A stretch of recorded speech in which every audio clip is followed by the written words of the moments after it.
now. In youth, we learn. In age, we understand. Welcome to the fantastic show, YT Talks, presented by Youth Talents. Welcome to the final session, the grand session of Season 1. Thanks to all of you for joining us. I know you all are eagerly waiting for today's guest, but before that, you have a task to accomplish. And you know what the task is? You have to share our today's live with everyone in your timeline, in your pages, groups, everywhere, so that it gets much more engagement as soon as possible. So for that, we are giving you a 30 seconds time. We'll start a 30 seconds countdown, and then we'll again come back. So off to go. 3, 2, 1.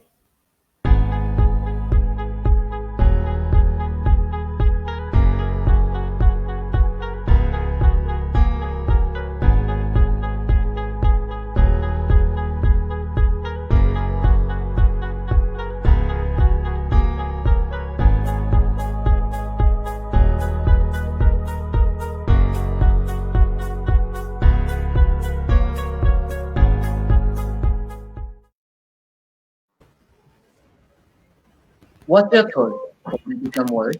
What your words for they become actions? What your actions for they become habits? Watch your habits, for they become character. Watch your character, for it becomes your destiny. Hello, and greetings to everyone from Your Talents and Bangladesh. Today, we have gathered here at our grand episode of YT Talks Season 1. We will get to know about our guest today, but before that, let's welcome our guest host. And today, we are presenting a very special guest in front of us, a very special guest host in front of us. But before presenting him, let's watch a biography video on him. Thank you.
And the special person for our today's show is Honorable National Commissioner Program of Bangladesh Scout, Muhammad Atikuzzaman Ripon sir.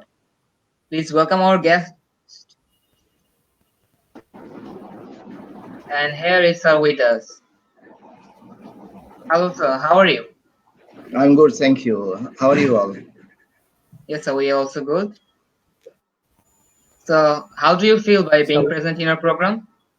I'm feeling great for being here, and also I'm really looking forward to be a part of your program as a presenter. Thank you very much.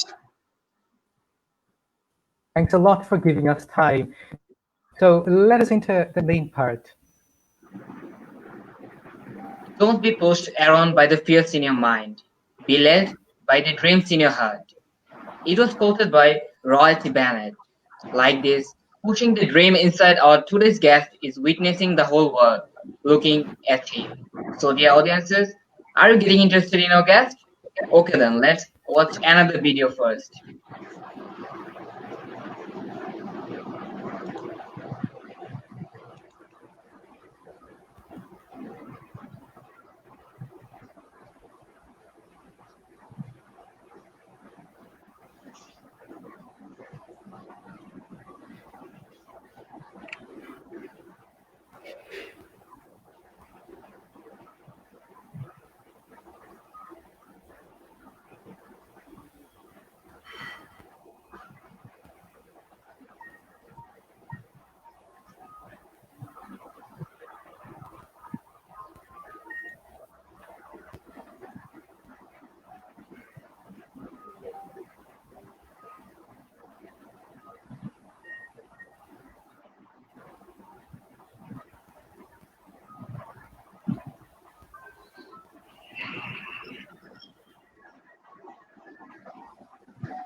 Thanks to all for watching the biography video of our today's guest.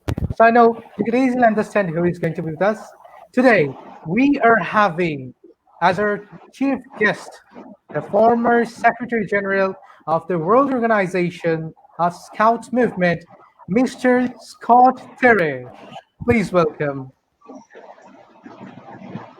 Hello, sir. How are you? Better than terrific, thank you. It's early morning here in Texas, so I'll say good morning. Good morning, sir. Of course. Sir, how are you, sir? Perfect, thank you. Thank you, sir. We are so grateful to have you, that you gave your kind consent to present in today's program.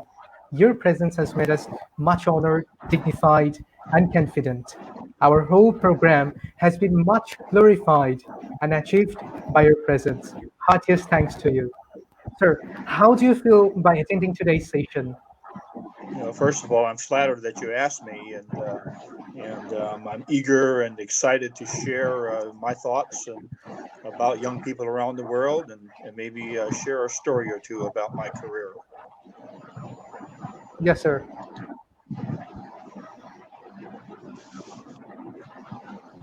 Sir, how do you feel by attending our today's session?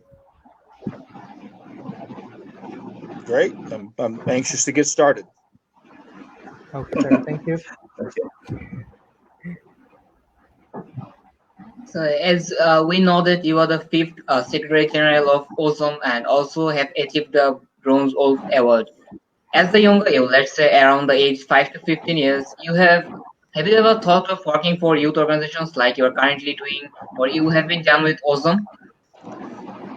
Well, I think at between the ages of 5 and 15, I was more focused on having a good time with my friends.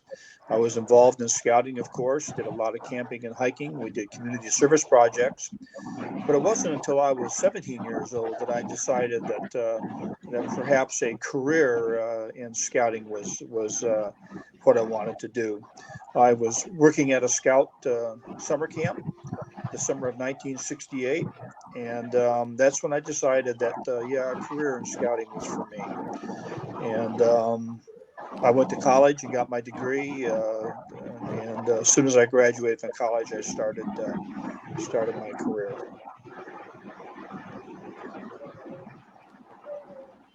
Thanks a lot, sir. Would you please let our honorable audiences know about your starting of scouting? Well, in the United States, you can join. At that time, you could join the Cub Scouts when you were 8 years old. And so on October the 1st, 1959, I actually joined the Cub Scouts. So it's been 61 years for me. But all of my friends were in my class were older than me. I was the youngest one in my class.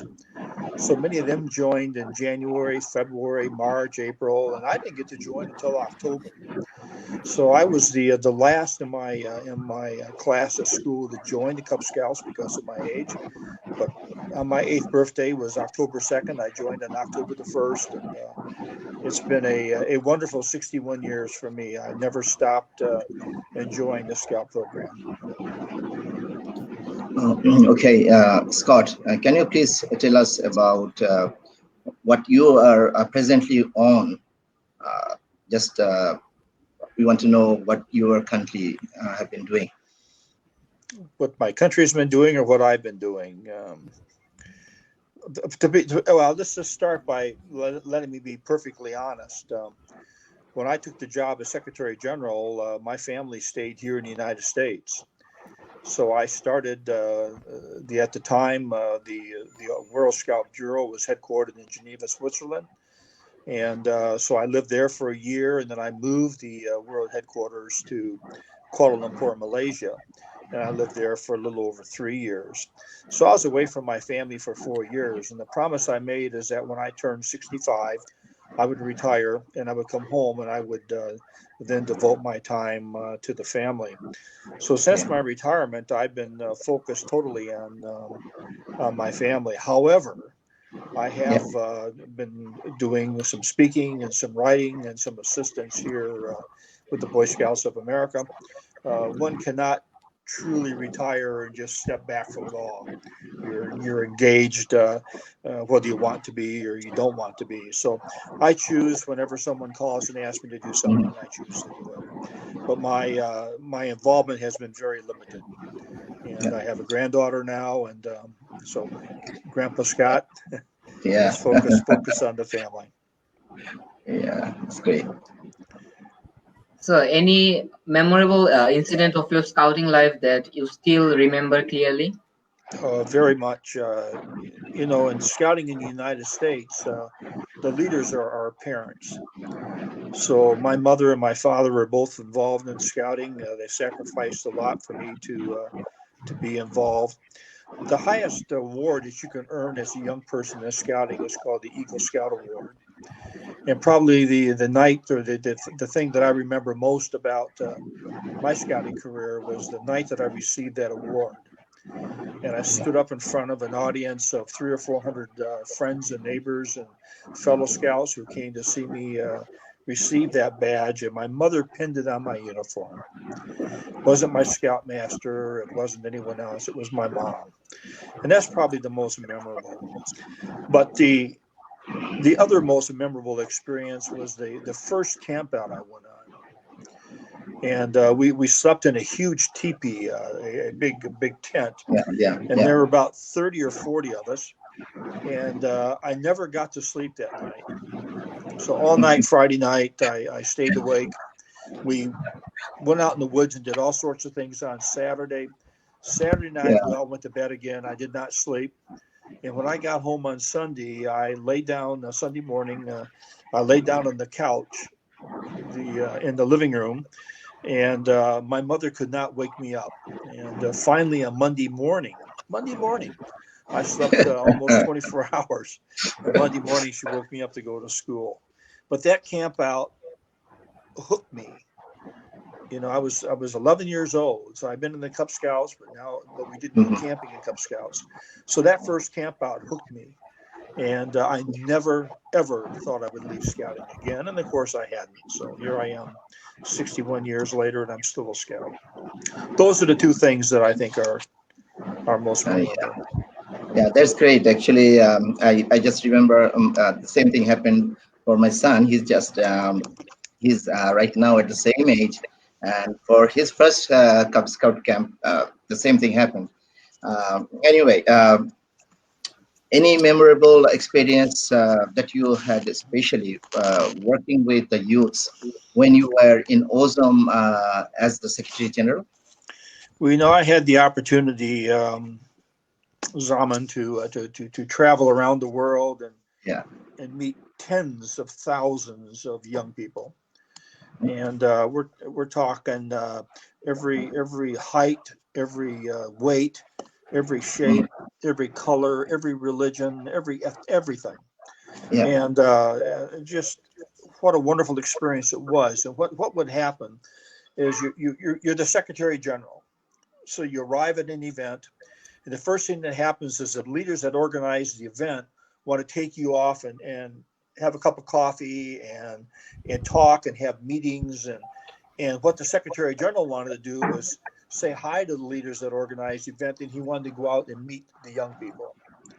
So I would be polite, and I would have a cup of coffee with the leadership, and I would say, "Would you excuse me, please?" And then I would go out to where the kids were, and I would go to every single scout there that I could possibly approach, tell them my name, ask them their name, and I would shake hands with them. And then it started to be a little bit of a game. I had a secret Secretary General handshake that I would teach some of the young kids. And then I also had a little pin that said, "I'm a friend of the Secretary General." So every hand that I shook and every name that I heard, they got a little pin to put on their shirt that said they had met me. And those were the great things, working with young people. They were there doing service projects, or they were there doing a camp out, or they were there simply to meet me. And I wanted to meet as many of those young people as could be. I was in Saudi Arabia one time, and I was out shaking hands with so many kids. My elbow got sore from shaking, because I really shook hands. I didn't shake hands like a little kid. I shook hands real hard. And then there was a loudspeaker system, and everybody, all the people in my group were on the bus waiting for me, and on the loudspeaker system was, "Secretary General Teare, may we have your attention, please? The bus is leaving. Would you please get on the bus?" So I had to say goodbye to the kids and run to find the bus and get on the bus. But it was a great experience to meet so many young people. And Zaman, as you know, I was in Bangladesh on two different occasions, and had the opportunity to meet scouts in Dhaka, and especially the Street Kids program that I was introduced to, and very touching. Very touching. Yeah, I remember. Still remember that. Yeah, and we know you did so much for the young people. Anyway, Scott, as you are a scouter and belong to a scouting family, but for our youths, those who do not belong to any scouting background, how they can be affiliated with scouting? What is your suggestion? Well, I think first of all, young people need to join, and the difficulty is that when I was young, I would come home from school, and I would go in the front door, say hey to my mom. I would change into my play clothes. I would go out my back door and I would meet my buddies, and we would do things outside. And I think young people today are coming home from school and coming into the house, and they're sitting down and they're watching television, playing on the computer, or getting on the phone. And I would suggest to them that they get out of the house and go join. If they don't want to join scouting, then join another organization, but go do something. Don't be an introvert and be mesmerized by what's on the computer or what's on your cell phone or what's on social media. Go out and do something, and just simply join. What we learned here in the United States is that young people won't join unless they're asked. So, and they don't want to be asked once; they want to be asked 5 times. And I had one mother look at me and she said, "You really think my child needs to be asked 5 times?" And I said, "This morning, did you ask your child, your son, to clean up his bedroom?" She says, "Yes." I said, "How many times did you ask him to do it before he did it?" And she said 5 times. So if you're in scouting, go ask your friends, but don't ask them once, ask them 5 times, and then they'll join. If you are listening to this program, you're not in scouting, I'm asking you for the first time, please go join. And I hope somebody will ask you the other 4 times to make sure that you follow through. But just get involved. It's a great program. We'll try to remember that. This is a good experience, I think. Scott, as you were the ex-Secretary General of WOSM, so what do you think that how today's youth can be engaged in global development? Well, I think there are a lot of things that would fall under the auspices of global development, and but I think in every country, in every scouting organization, excuse me, there are a number of things that can be done that are similar across the globe. Sustainable development goals, whatever they might be. And I think that the scouts need to focus on what's best for their community. Yeah. And when I say community, I don't mean Bangladesh. I don't mean Dhaka. I mean a certain part of Dhaka. And the scouts would focus on doing something there, and the scouts next door do it there, and the scouts next door do it there.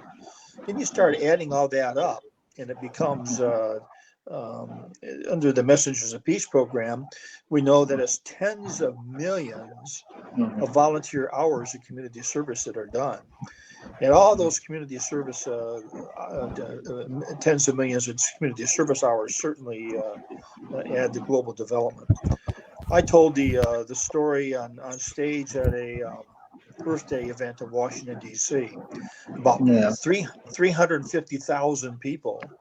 And I told them the story of the scouts in Kenya being challenged to plant, I think it was something like 5 million trees. And that's a lot of trees. But they had already planted 3 million. So I was certain that they were going to get that 5 million done. But that's a huge accomplishment. And it happens in every scout organization around the world has something that they can brag about, and it all leads to good global development services. Yes. So thank you, sir. Thanks for your valuable speeches. Sir, as we know, Scouting is the world's largest volunteer organization. So can you please describe us in a short way about its extensive contribution and its working platforms? Because in our audience, many of us are non-scouters. Well, scouting was a movement. It's not an organization; it's a movement, and it spread very quickly. And from its origins in the inner city of London, and it spread around the world, and it spread um, to all these, over 120 countries around the world, and it's spread. But every scout organization is a little bit different. I mean, scouting in Bangladesh is not the same as scouting in the United States, which is not the same as it is in Japan, which is not the same as it is in Malaysia, for instance. So every country is adapted a little bit. But I think what is interesting is that there's a story that all Muslim children know from the Holy Quran, where Muhammad got the tribal leaders together. And he's explained to them that Allah didn't make you different so we would fight about our differences. He made you different so we would discuss our differences and become stronger as a people. And I think that story applies to scouting around the world. Scouting in every country is different, but it's not different so the scout organizations will fight about their differences. It's different so they'll come together in the youth forum or come together in the World Scout Conference, discuss their differences, and become stronger as a movement. And we've seen that grow. There are some people say 40 million, some people say 60 million scouts around the world. They're all different, but they haven't thought about their differences. They come together and discuss their differences and become stronger. I want to maybe tell a short story that would help illustrate this. If you go to a world jamboree, and there was just one held in the United States, 45,000 young people from around the world, and they're all different. And you have this opening show, and it's on a small hillside. And the scouts come marching in, and they come marching in as countries. So Bangladesh comes marching in as a country, the United States comes marching in as a country, Canada comes marching in, they all come marching in, and they've all got their uniforms on. And they sit on this hillside, and those uniforms are all different colors. There's reds, there's greens, there's tans, there's blues, there's yellows, whatever color. And you look up there on the hillside, and you see that it looks like your grandmother's quilt made out of patches of cloth, and all these different patches of living cloth on the hillside looks like your grandmother's quilt.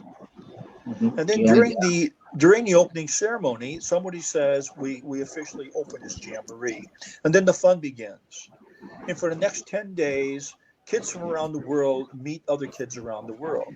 Israeli scouts meet Palestinian scouts, and they walk hand in hand, and they discuss their differences. They don't fight about them. But the other thing that happens is they trade uniforms. So now you got an Israeli scout wearing a Pakistani uniform shirt, or a Pakistani scout wearing an Israeli uniform shirt, or an American scout wearing a Canadian shirt, or a Mexican scout wearing a Bangladesh shirt. So when the closing ceremony comes, the countries still walk in together. They still sit in the audience like they did before, but you don't see grandma's quilt anymore. You can't tell one country for the other because they've traded shirts. So what you see is confetti on the hillside. And they're no longer Israeli scouts. They're no longer Mexican scouts. They're no longer Canadian scouts. They're no longer Japanese scouts.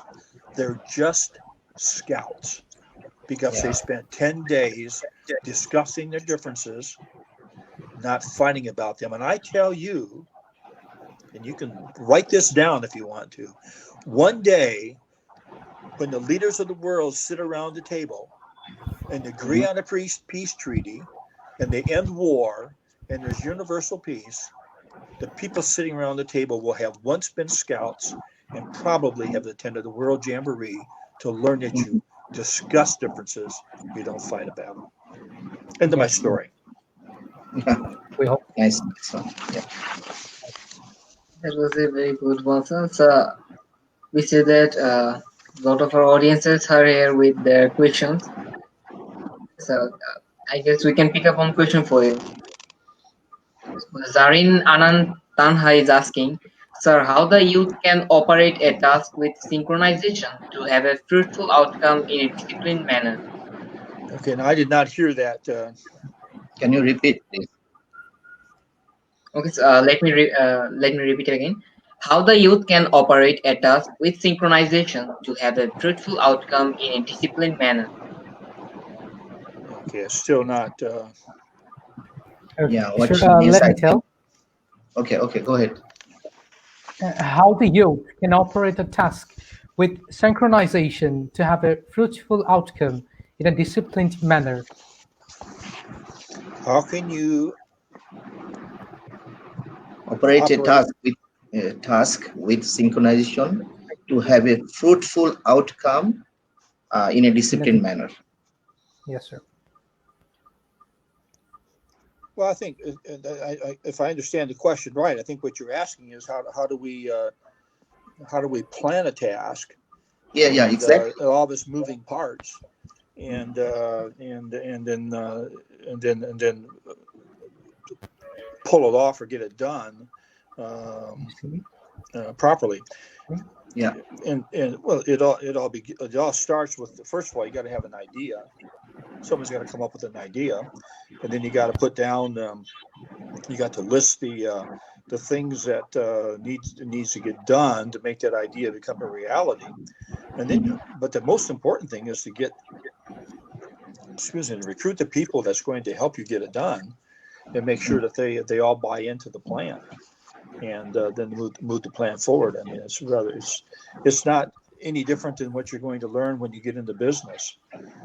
Yeah. It's in fact, that's one of the things about scouting is you can discuss a business plan in business school, for instance, and you can discuss all the things that you got to do to get the plan done, and that's fine. And that's a good theory. And schools and colleges and grade schools are important to teach those things. But in scouting, you don't just do the theory. You actually go out and do the job. So you're doing all the planning and all the fulfillment of the ideas and the plan. You do them in scouting. You just don't talk about them. But anyways, I just think it's basic. Start with the idea, have a discussion around it, and develop your plan. Yeah. Thank you, sir. Thanks a lot. Sir, as far as I know, and we heard that you are very efficient in storytelling. So today, in this grand episode, I know, along with me, our old audience are really very interested to hear some story from you. So now I would request you to tell a story to us based on any topic. Tell a story of Yes, something sir. that happened to me, maybe. Yes, sir. Yeah. Sure. Exactly. Okay. Yes. So this is in Xi'an, China. Now, China does not have a recognized scouting program. We know that in some parts of China there are scout troops that have organized. Because, scouting is a movement and it happens. So I'm there on a personal trip. This is not a scouting trip, but I decided one night that I was going to walk down this alley because I could hear a lot of people chattering. So I walked down this dark alley, and it's maybe 7 o'clock in the evening. I've had my dinner already, and people are out in the alley cooking. Now I found out that what they live in their apartment, but they cook outside, and then you pay a little bit of money for the food that you eat. Well, they had never seen a bald-headed white American walking down the alley at night by himself. And I wasn't frightened or anything. And but they started to they wanted to invite me to have tea, to have some food, to sit down, to talk. Now, not a single person spoke a lick of English, and I don't speak any Chinese, but there's sign language. You can point to things, and so I stop at the first place and I have some tea, and then I walk down a little further, and the same thing happens. The next thing I know, it's midnight. I've been down this alley for 5 hours. And I ate all kinds of food and drank more tea than I should have drank. And but I also was disoriented. I didn't know where my hotel was from there. But it didn't matter. They kind of knew that it was time for me to go back to my hotel. So they just grabbed my arm. And about 300 Chinese people that I had met for the first time in my life walks me back to my hotel. And that's an unforgettable experience because I think they're not scouts. They didn't know I was a scout. But that's human nature. That's what we look for around the world in scouting, is those people wanting to help people wanting to get to know people. They just wanted to get to know me. And in some cases they might have knew a word of English or two, but I don't know if I communicated well. But I do know that they thought enough of me to walk me back to my hotel. And I felt enough of them that I've never forgotten the experience of meeting all those people. So that's a non-scouting story.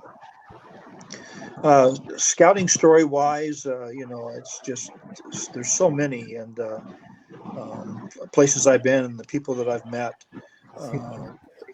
Again, language is the only barrier. There's the scout handshake and the friendship and the respect. That's always there. And maybe the language, because I don't speak a foreign language.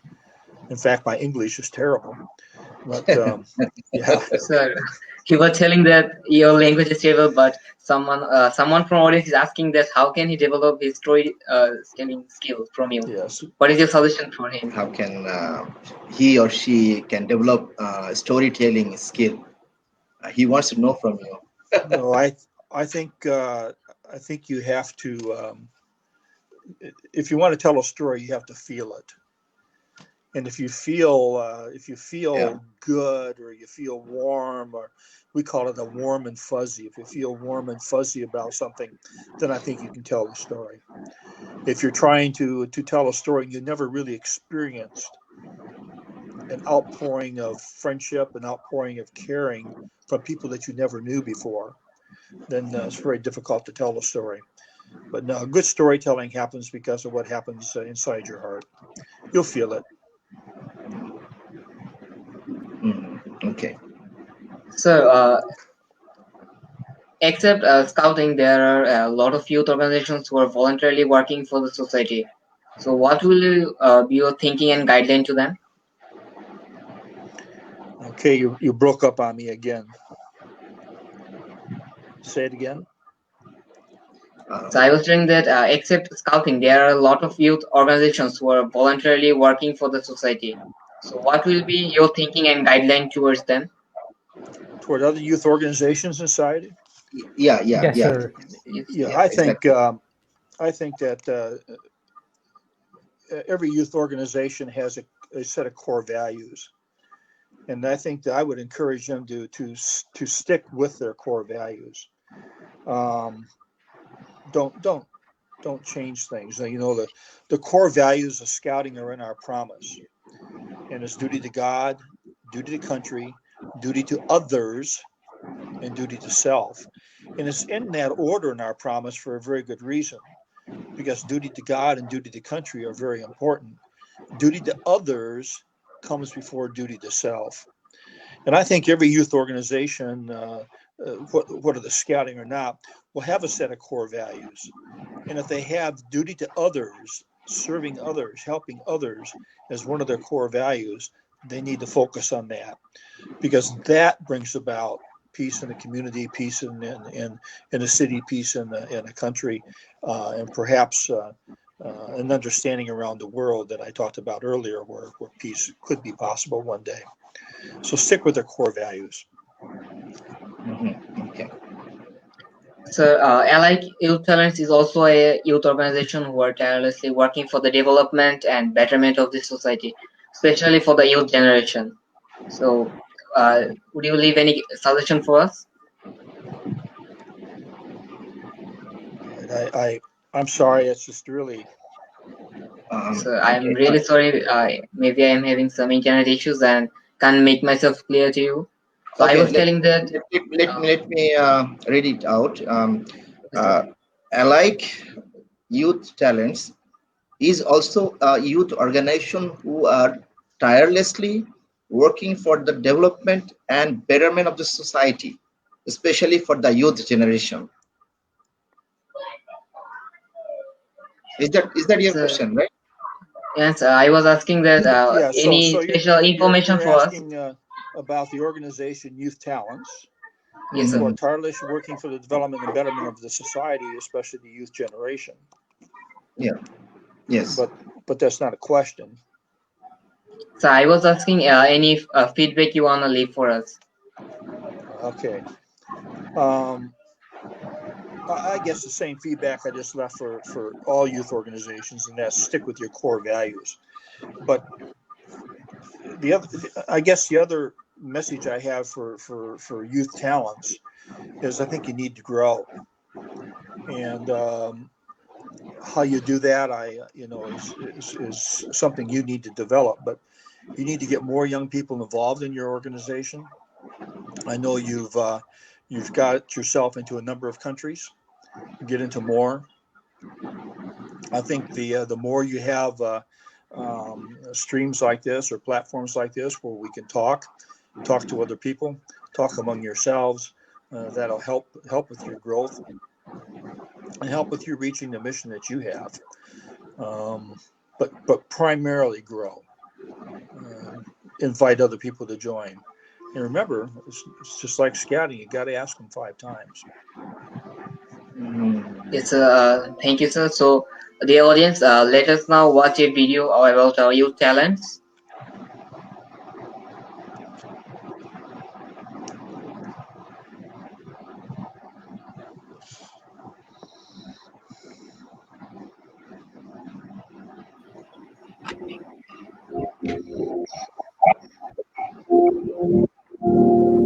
What is youth talent? The word youth radiates hope, and youth talent is the initiative to outspread as well as to intensify the ingenuity of this aura throughout the four corners of the world. We have launched this mission of igniting a fire of inspiration amidst the most vigorous members of the Earth's demography. To make them well built for a challenging future, we aspire to create a platform where the youth can express themselves irrespective of any classification.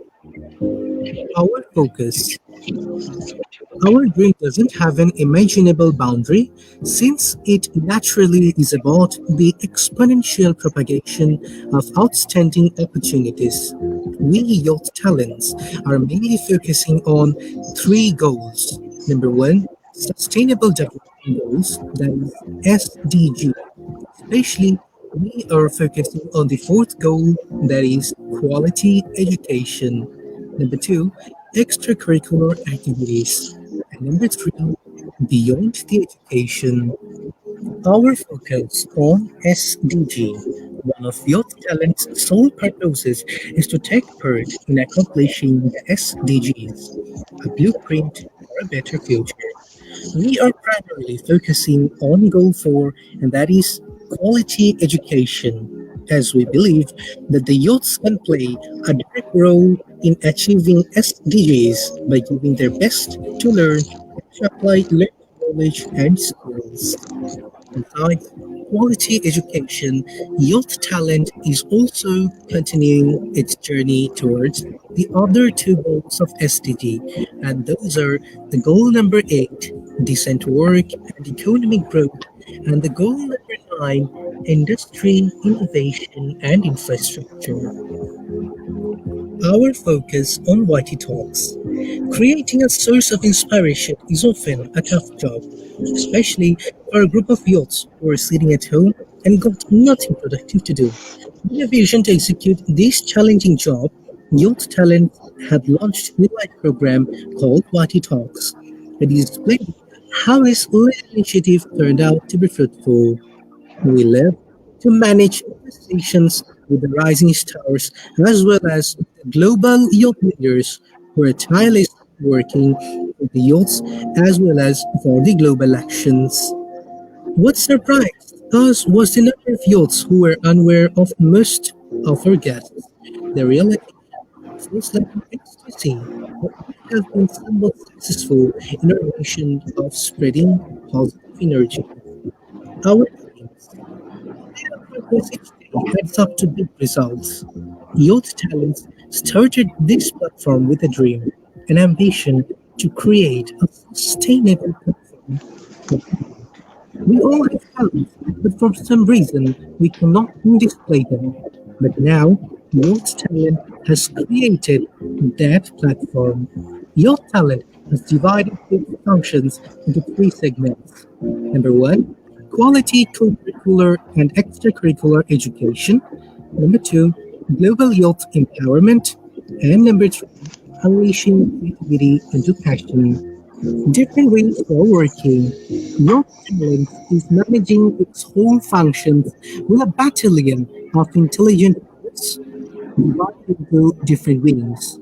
And the wings are public relations, international relations, marketing and outreach, recruitment, financial and treasury, cultural management, media and communication, graphics and IT management, program management, content writing, philanthropy, and service wing.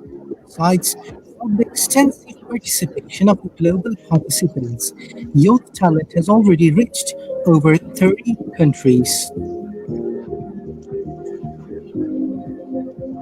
Youth Talents, we work to inspire.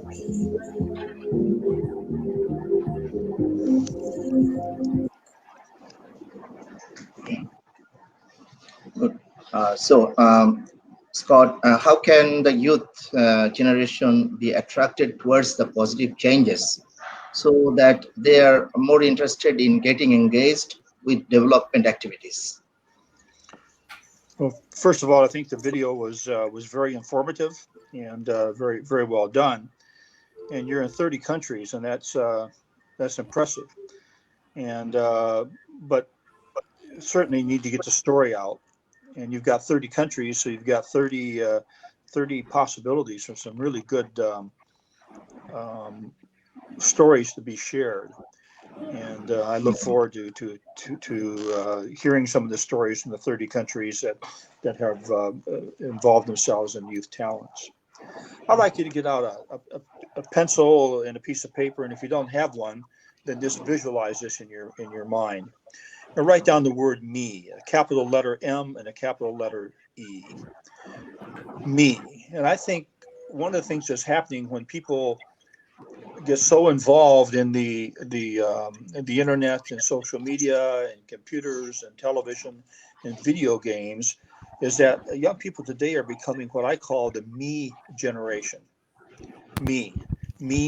What's in it for me? What am I gonna order online from Amazon and have shipped to me? What are you buying me for the holidays? And we're seeing young people become a me generation. Now, if you can visualize that M, that capital M, and turn it upside down, it becomes a W. So now we have the word we. And I think Yeah, youth talents, scouting around the world, we all have an opportunity to change the me generation into a we generation. And that's where, in the principles of the Scout Promise, duty to others become before duty to self. So we become a we generation where we worry about helping other people and not so much a me generation. And there's some examples around the world where scouts and non-scouts alike, when there's a catastrophe, when the earthquake happened in Nepal a few years ago, first responders were there, the firemen, policemen, doctors, and nurses to help recover survivors. And scouts were there, and non-scouts too. And they weren't first responders, but they're there to help first responders.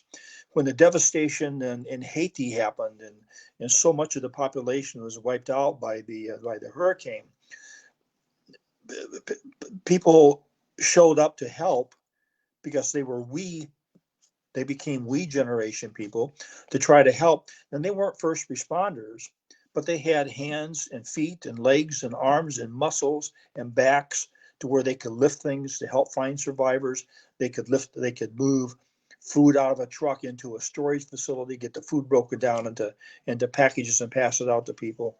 So I think if nothing else, I think we need to work harder at becoming a we generation, to where we are ready and prepared to respond to a crisis, where we're ready and prepared to put other people first. Because when you put other people first, then great rewards come to you. And I had one very good friend. His name was Zig Ziglar, and he would always say, if you take care of the people that work for you, they'll take care of you. And it's the same way in a social setting. You take care of the people around you, and they'll take care of you too when you have your problem. So let's focus on changing the me generation into a we generation.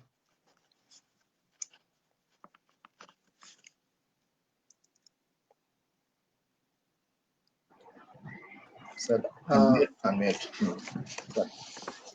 Extremely sorry. Thank you, sir. Thank you for your valuable suggestions. Sir, can you please suggest how today's youths can contribute to bring peace under the current global situation? Yeah, boy, that's a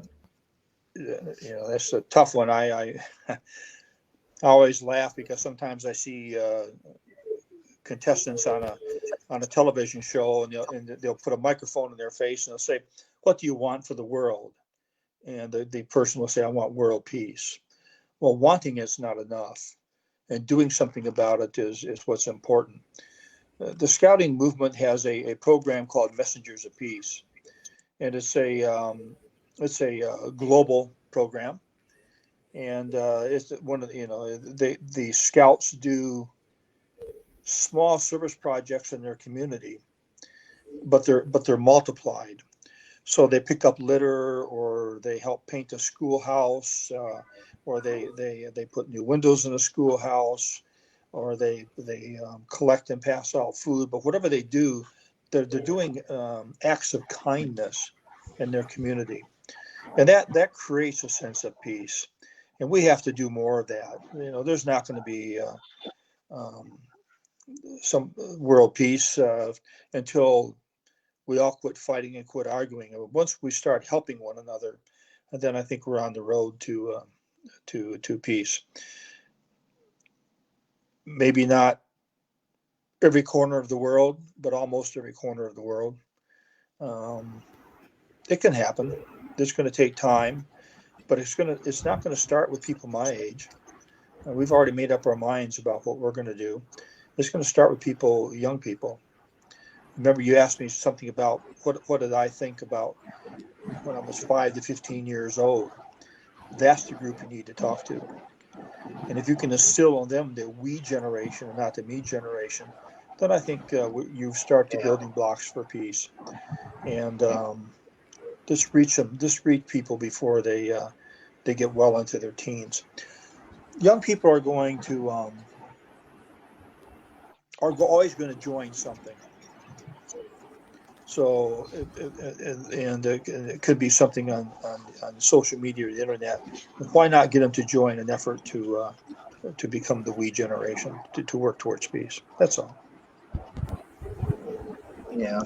Okay. So, Scott, what do you think? How the youths can contribute in mitigating the sufferings of The refugees? Yes, sir. With the refugees? Yep. You cut out there at the very end, but I think I understand what your question is. I've had the opportunity to witness some of the refugee situations, and the thing that your organization or the scouting organization does best is to go into those situations where the migrants are collected and connect with the children. And they're bored, they're hungry, they're thirsty. So food and shelter, of course, is the first thing. but there are organizations that are providing food and shelter the best they can. But I think the neglect of the young people, their emotional needs, the need to play, to have fun, to feel like they belong to something is probably the greatest contribution that scouting or an organization like yours can make. So to go into those refugee camps and organize the kids into a soccer club to play soccer, or into a scout group to do scout activities, to give them a sense of belonging among themselves, but also connecting with somebody from outside their little migrant situation is very important. And we've seen a lot of that in scouting, where the scouts go in 1 or 2 days a week and just organize the children into groups and into the older kids, the 16, 17-year-olds, to discuss things, and the younger kids to play with one another and have some fun. And so that's the biggest contribution I think that young people can make to the refugee situation, the migrant situation. It's tough. It's very, very tough on those families, but it's even tougher on the children of those families. So do whatever you can to bring a little joy and happiness. They'll grow up and never, ever forget that someone from your organization came in and offered a little bit of kindness. They'll never forget it. And neither will you. We hope so. We hope also that, as you know, that in the current situation in Syria, in Afghanistan, and also in the Myanmar, lots of refugees are coming to Bangladesh. Uh, so that's actually an awkward matter for us. We are trying to do as much as we can. Thank you, sir.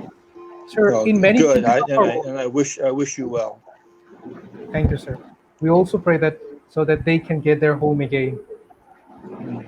Yeah. In many Absolutely. so absolutely, sir.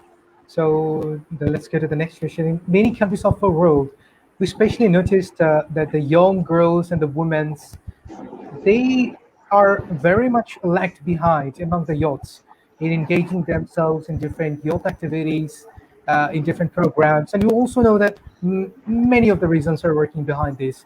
So, sir, what do you think? What should be done to increase the engagement of the youth, of the women and girls, in much more youth activities? Well, first of all, you've got to make them feel welcome. If they don't feel welcomed into a group, then they certainly aren't going to come and try to talk to you. I think it's you need to invite them.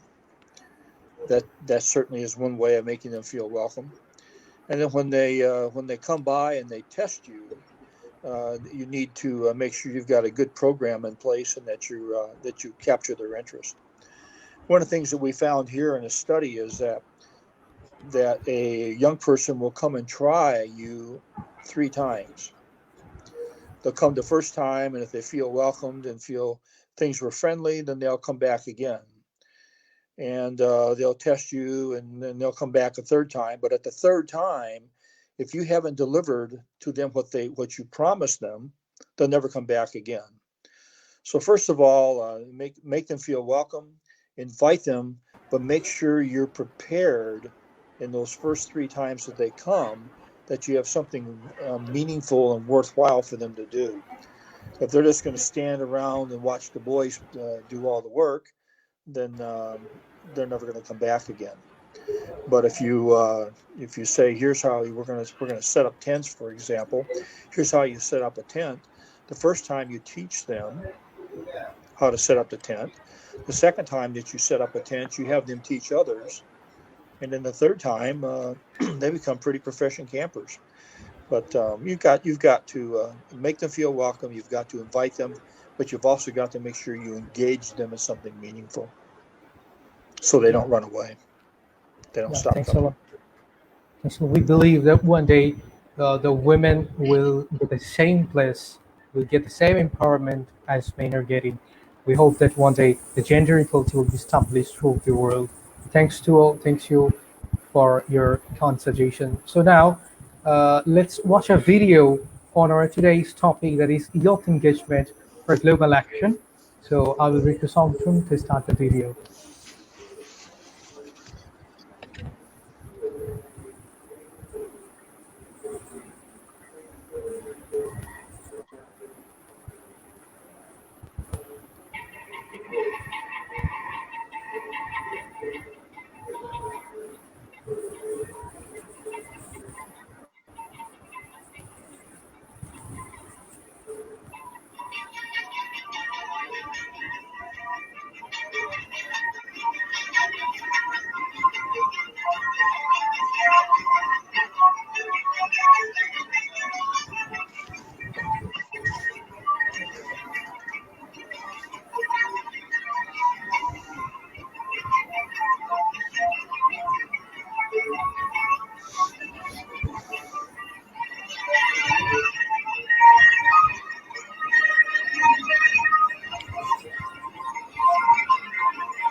Thanks to all. I hope all the audience and honorable guests you enjoyed the video session. So, sir, as among our guests, among our audiences, almost all of them are from non-Stockton backgrounds. So, if you can please tell us about the vision and mission for global development. That means what we do, what we can do for global development. Well, I think the very last part of your video said it very well. In fact, I wrote it down because each step counts for change. Yes. And I think every one of your members, every time they do something, every time they take a step forward towards global development, it creates a situation for change. And the decisions they make and the actions they take on a daily basis really do count. And again, I think you need to show examples from around the 30 countries that you have involved in your organization. Show some examples of things that are being done, and then they'll all see that each step really does count for change. That's a good line. I've written it down. I'm going to steal it and use it in one of my speeches.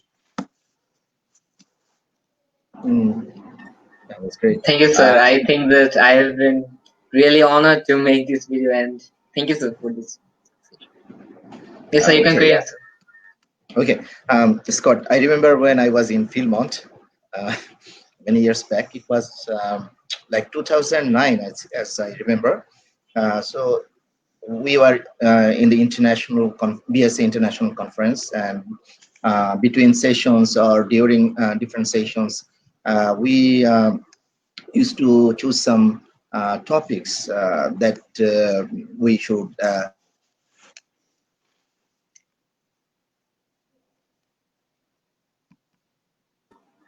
Hello, sir. Are you there? from your life. And Yes. I remember. Okay, just I'm back. I'm back. It was just a little online problem. So I remember there we used to choose topics from different options, and you told stories which were very attractive. And can you share one more story from your life, which for the audience? I can't remember back to 2009, so I don't remember what stories I told you. I'm surprised. I'm surprised you remember it was 2009. I have one. You know, we were setting up at the World Jamboree in Thailand, and it was like 42 degrees Celsius. The sun, and first of all, the site of the Jamboree was right on the ocean.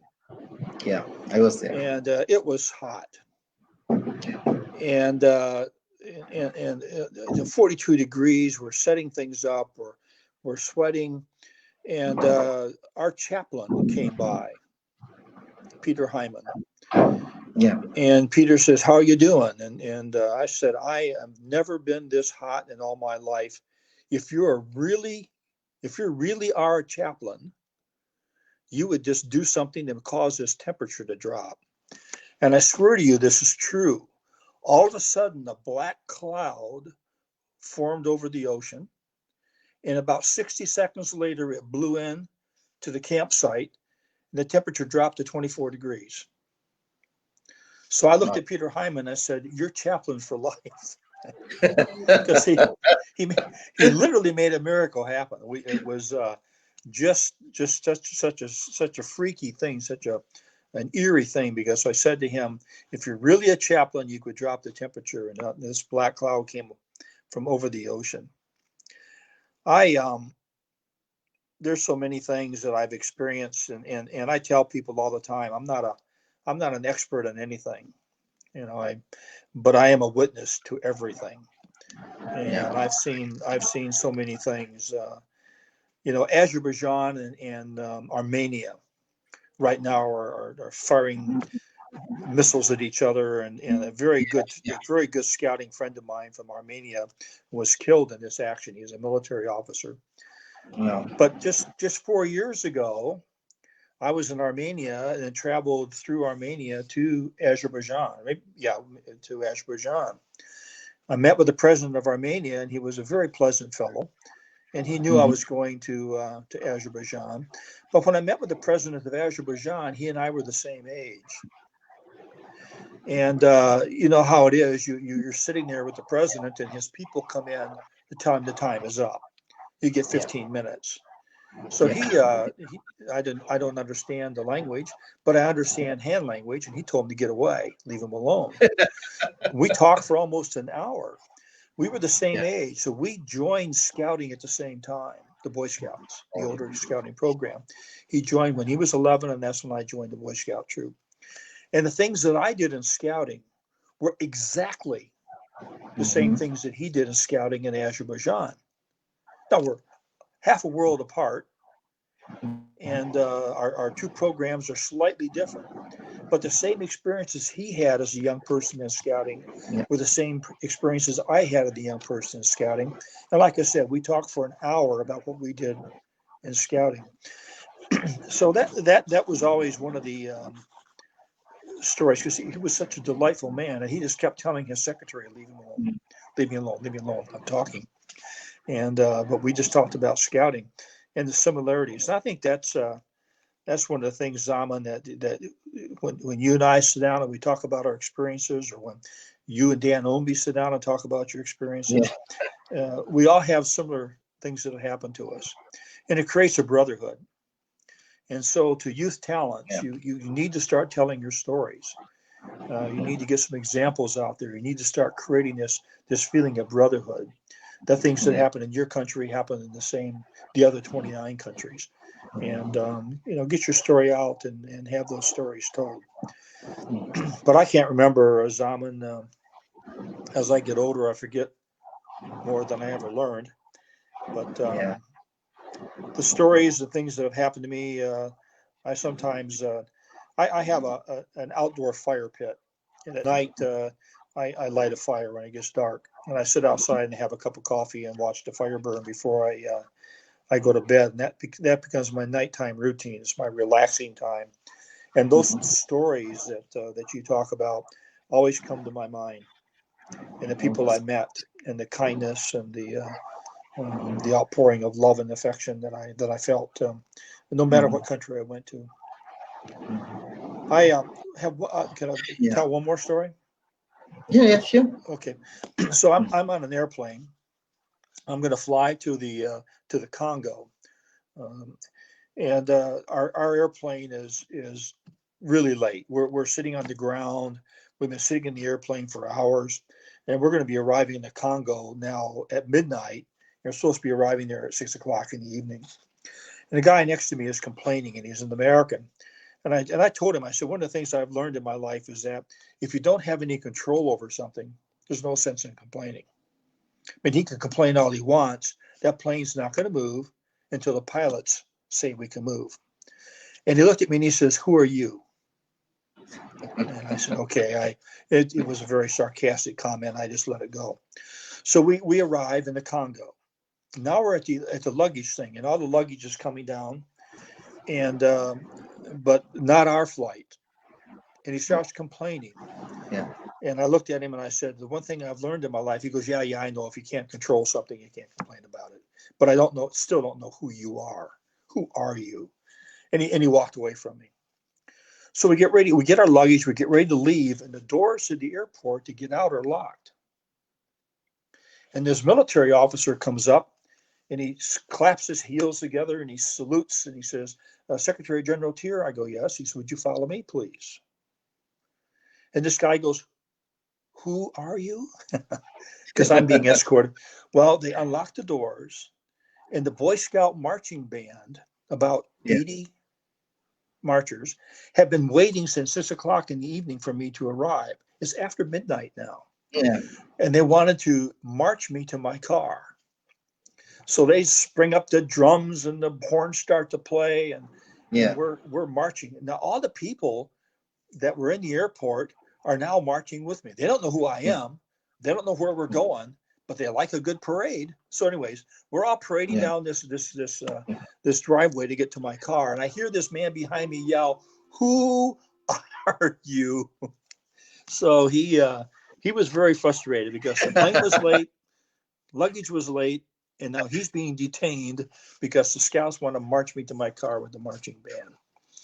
But what a nice way to be greeted after hours and hours of waiting, and they finally flying and arriving so late. And those kids waited all night long for me.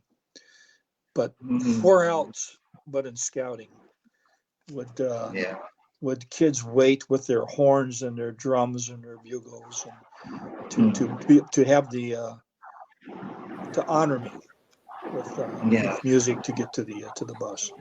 Okay, I'll stop storytelling. I could tell stories all day. Yeah, because you have done so much for the youths, and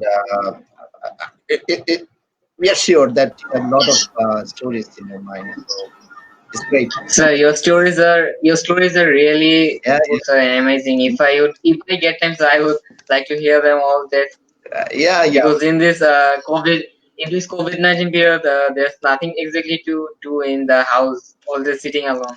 Yeah, we're doing that here great. too.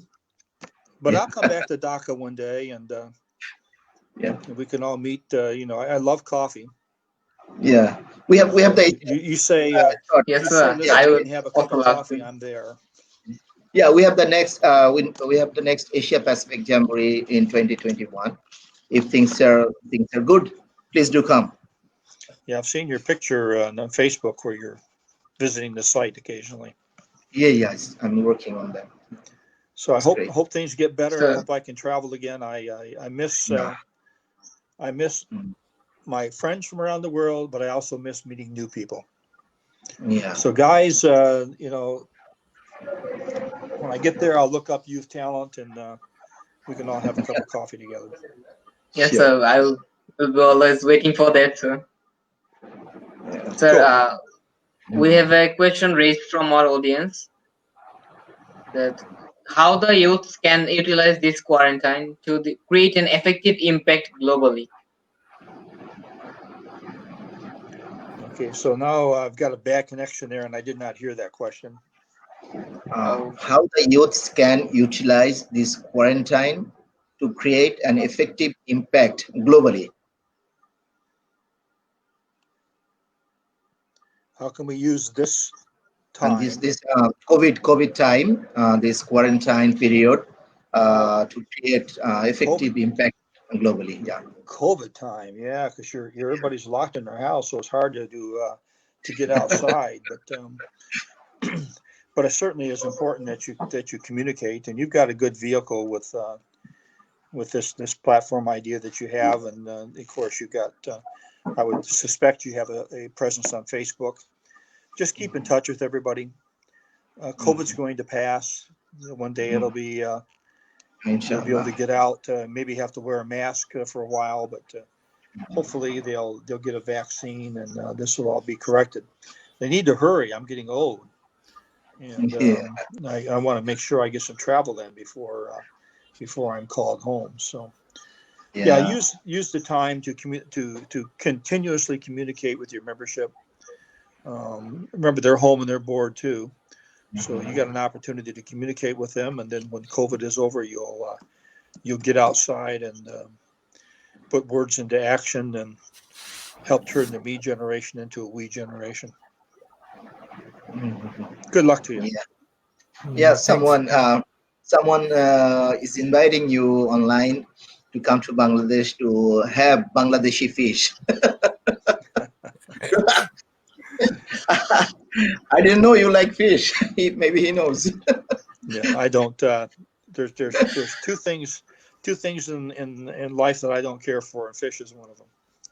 Especially if it is Indonesian fish. I remember, Scott, last time when we were in the Top Leaders Summit, I think you became sick or some stomach problem after you came back from Indonesia, having fish, right? From Indonesia, yes. Yeah. You know You what? became very sick.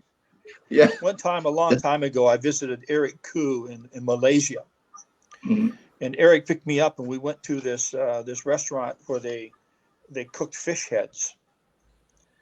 And I thought, Yeah. please don't put a fish head in front of me. I don't like fish, and I don't want to look at a fish head. These were gigantic fish heads, gigantic. So we sit at the table, and sure enough, here comes a fish head, and they turn it towards Yeah. me and say, "You're the guest of honor. You start." I said, "I should have told you. I should have told you before I got here that I was a vegetarian." So the girl next to me orders some vegetarian food for me because I was not going to eat that. So Eric later says, "But you had chicken last night." I said, "Well, that was yesterday. I turned vegetarian this morning." So yeah, Yeah, there's some fish I like, but no, I ate fish in Indonesia, and I was so sick that I could not go to the doctor. And Yeah. the doctor was from in Malaysia. They have a very large Indian population. So Mhm. Dr. Steve is from India, and he came to my apartment to treat me Mhm. because I could not get up off the floor. And the Scout Association sent a couple of people over, and they put me to bed and gave me my medicine and nursed me back to health. It took 2 or 3 days. I was really very sick, but the fish Mm. was didn't taste good. It didn't smell good, but I was being polite. I didn't tell them I was vegetarian. I should have. I was being Yes, I polite, and I was remember. eating it, and it was Yeah, bad. it was in Malaysia, not Indonesia, right? Right. It was in Yep. Malaysia. I remember. So one of our audience is telling that people who don't even like fish, if they have the Bangladeshi fish, they will obviously like it and become crazy about it. So you should try once. now I will Okay. tell you. Scout's honor. All right, Scout's honor. When I come to Dhaka and we meet, I'll try the fish. Okay. If it Yes, makes me sir. sick, I'm going to pick that fish up and hit you over the head with it. So one more thing about tea too, sir. Someone is telling that yeah, you like to have coffee, but if you come to Bangladesh and visit Sylhet, you will get the world's best tea ever. Yes, I remember the tea. Yeah. Remember the tea. Last time you had, yes. Does your tea come from Sri Lanka? No, no. You were in the middle of a tea garden. I remember, right? Yeah, they Sri Lanka says they have the best tea, Uh, and Pakistan says they have the best tea. So who knows? So we have a little bit question here, tricky question here. Could you Sir, please tell something? Yes, yes, please carry sir, on. yeah, sir. Actually, in the past weeks and also recently, we are seeing the women violence, and especially in Bangladesh. Lots of women are being violent daily. We are hearing about the rape news. Uh, Atrocities, severe atrocities on women are going on. So, what do you think? How can we get up from this problem? How can we reduce this women atrocity? That's a tough issue because you need to educate a lot of people Yes. about respecting women and certainly not abusing them. I'm not. I'm going to plead ignorance because I've not seen the news about the atrocities against women in Bangladesh. So I can only imagine that it's probably pretty terrible, or you wouldn't bring it up. But you need to do what you can do again to invite women to join your organization, to make them feel welcome, to make sure that by their third visit they're engaged in doing something important, or they won't come back. Just reach out to as many women as you can. Again, the changes against the violence against women needs to start with the 5 to 15-year-olds. They need to be taught that there needs to be respect, and there are boundaries that they shouldn't cross. Yes. So, of course, we believe that one day the situation will change and everyone's mindset will also be changed. So, thanks to you, sir, for Sir, giving us yeah, time. thank you, sir. Thanks to So you. do you know anything about the Bangla language, or can you say something in Bangla? because I'm getting some audience request to make you speak something about in Bangla language. Do you know any Bangla? Sir, actually, the audience have this. They're very much interested. I can't. Zaman, you remember a young man that I met in the Street Kids program Yes, yes. that my wife and I thought very highly of, and one of the things we liked about him is he was trying to teach me some Bangladesh words. I do know the currency is called Dhaka. Yeah. No, Yeah. is it Dhaka? Taka, taka, But no, I T-A-K. don't. I have to plead ignorance. Like I said, my English is very bad, and I speak Texan. Yeah, That's a Texas version of English, y'all.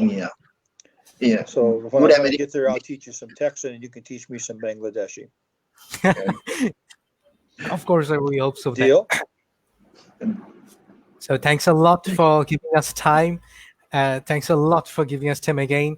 And also thanks to Mohammad Atiquzzam sir for giving us time as a guest host. Both of your presence has made our program wonderful, and it has added the whole completeness. Thanks to Onkon for moderating the whole program. Thanks to all the content creators, Harik Rahman Zaif, and also thanks to Bangladesh Scouts. Thanks to your talents. Thanks to all the audiences who were connected with us from the beginning. Thanks to all. So, sir, at first I wanted to go to Zaman, sir. Do you have anything to say at the ending? No, actually, we are very happy and grateful to Scott that he's here with us, and after many years, he's back to Bangladesh, especially on online. So it's been a great honor to have Scott with us, and especially uh, for you, you have been doing great, and we really, especially, I wish that you will do. Great for the youths, and in the upcoming years, I think you will contribute a lot for not only for the Bangladeshi youths, and also you can make a big difference globally. I pray and hope for that. And again, my greetings and my prayers for Scott and their beautiful family. And hope to see Scott very soon. And again, we shall have some coffee in Dhaka very soon as this COVID is gone. And So along we with fish, sir, along with fish too. We would like to have some fish with. fish. Okay, let's see.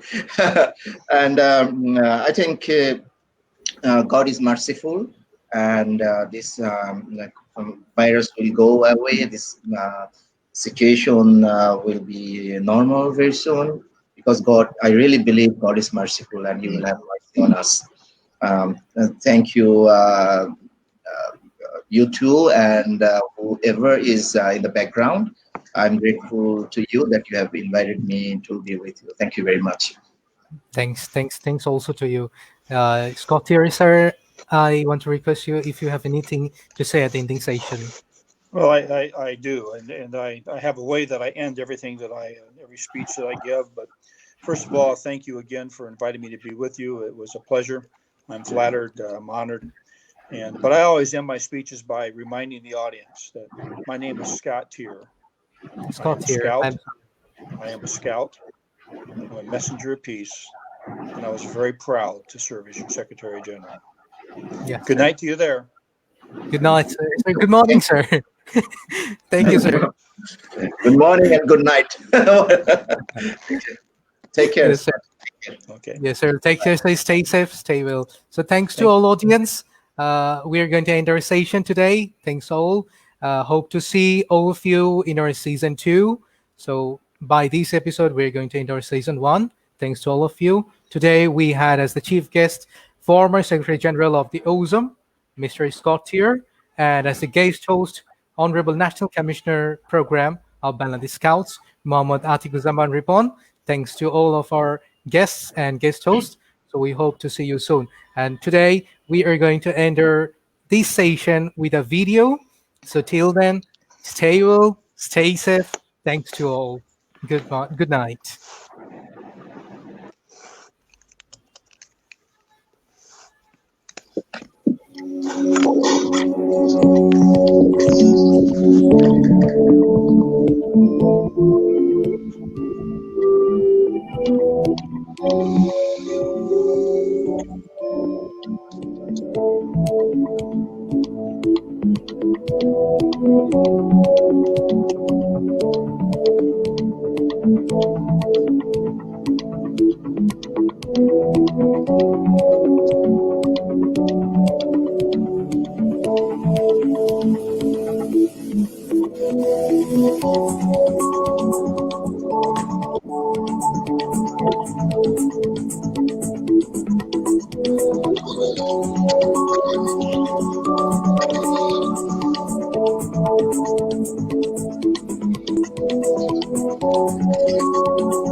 Okay.